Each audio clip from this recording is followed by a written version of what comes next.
Yes, people, what's happening? Welcome back to the Sports Centre.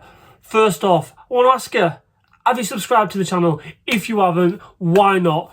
Please get over to the homepage and hit that subscribe button.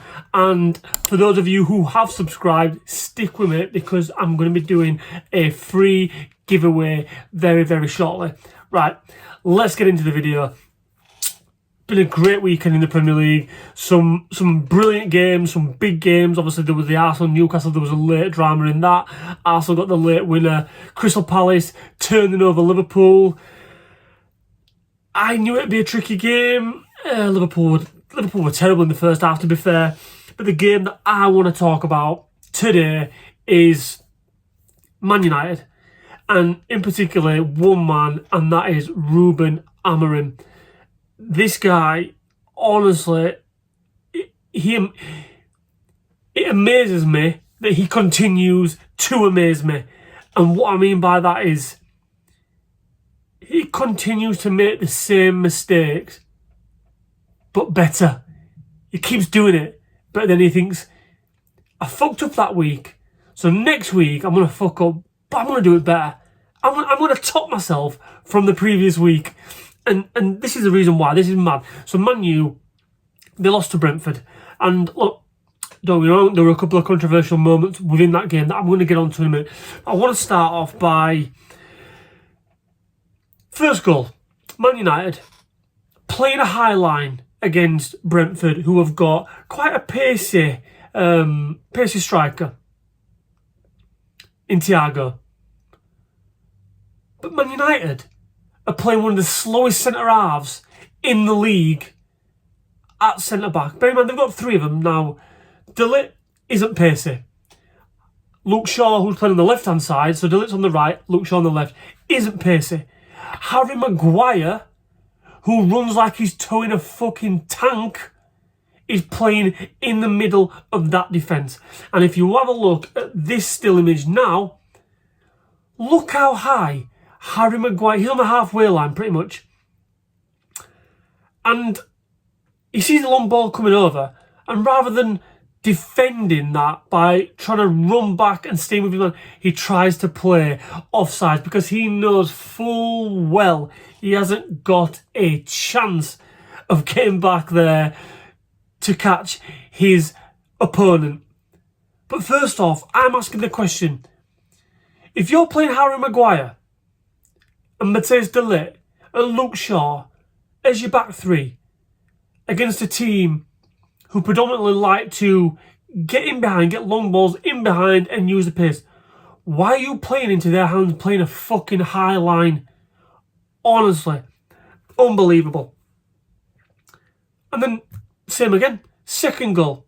Man U pushed right up, ball in behind, didn't defend it. And look at the image here. Look at all Brentford are basically, they've got a full half to be able to ping a ball over the top, dump that ball in behind Man U's fucking pumpkin defenders who basically can't run for toffee. They look like they're running in toffee.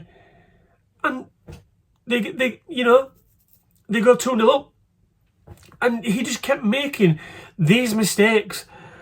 And there was a stat, and I couldn't believe this. Bear in mind, anyone who knows anything about football, you think, what is a team built around? A solid defensive unit. You think of some of the best centre-half pairings. Puyol and Piqué. Sergio Ramos and Pepe. Ferdinand Vidic. Terry Carvalho. Van Dijk, Canati, although he's fucking dreadful at the moment. But you get my point.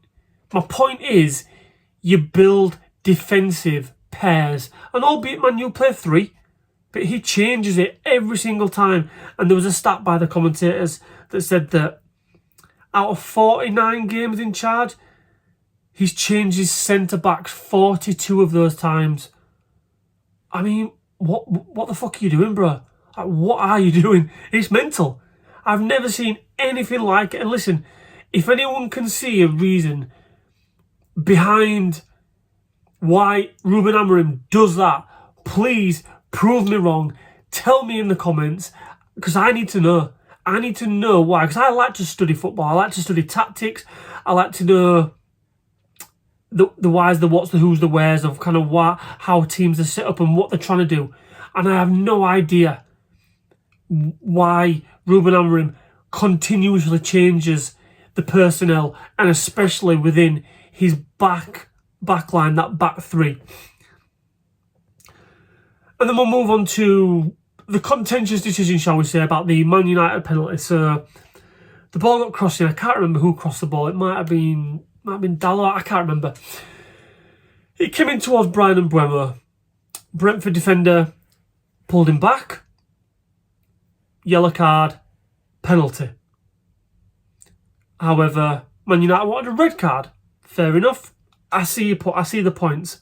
Now, the reason why, so it went to VAR. We all know. I'm not going to kind of get into it. We all know it went to VAR. Yada yada yada.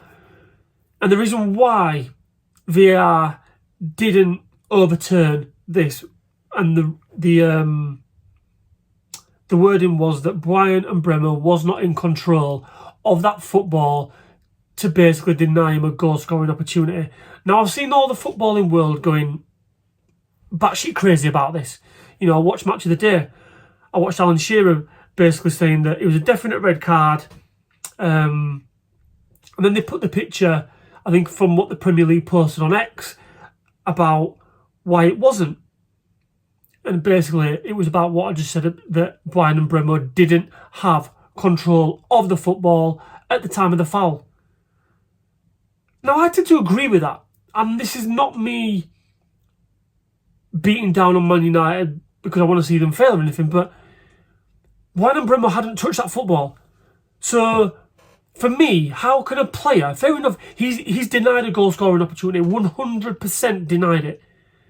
But you cannot say that Bryan and Mbeumo is in full control of that football. He's not even touched it. The fouls happened when the ball's about, 3, 4, 5 yards away from him. He hasn't touched the ball. So therefore, as much as it's a fucking shit situation for Man United, he hasn't got control of that football because he has not touched it. Who's to say that he gets a toe on it, he miscontrols it, he may completely miss it altogether, he may not even want to control it, and he may just try a first-time shot. Nobody knows. So you can't say. I believe, as much as it's shit, and if this was my team, I would be pissed off as well. But if you think about it logically, and if you think about the wording and the rules, it isn't a red card because he has not got control of that football. And it made me laugh because I mentioned about Alan Shearer on Match of the Day said he's a definite red, and they put the wording up of what the Premier League, and Shearer then says, and he contradicts himself because he then goes on to say, well, how can he be in control of the football? Because he's pulled back. Exactly. He can't be in control of it because he's fouled. So therefore, unfortunately for Man United, that's why they can't give a red card. And it completely contradicts from when he's first saying that it's an absolute red card, and then he changed his point. And I've got to say, it's shit. But I don't think it was a red, and maybe I'm the only person out there because I've seen loads of people, all the pundits, all the ex-players and stuff like that saying it's a definite red, it's a definite red. What I don't agree with though is the referee taking an absolute fucking age. The refereeing has been ridiculous this weekend, and before I close up on the video, I want to mention about the how bad it was in the Man United game, how long the referee took with that decision. But also the Chelsea game. If you see the Chelsea game, Trevor Chalobah got sent off. Anyone in the world straight away could see that. The referee didn't give it, then had to go to the screen, then had to stand there and watch it 3-4 times to know that he'd fouled the player. It was fucking ridiculous. The refereeing, honestly, in the Premier League is getting worse and worse and worse, and it's going to come to a point soon where shit's going to hit the fan in a big way. But yeah, Rúben Amorim, honestly, is time up? Is his time done with now? In my eyes, this guy, he is way, way, way out of his depth. He's floated way out to sea. He should be paddling in the shallow end with armbands. He's completely out of his depth. And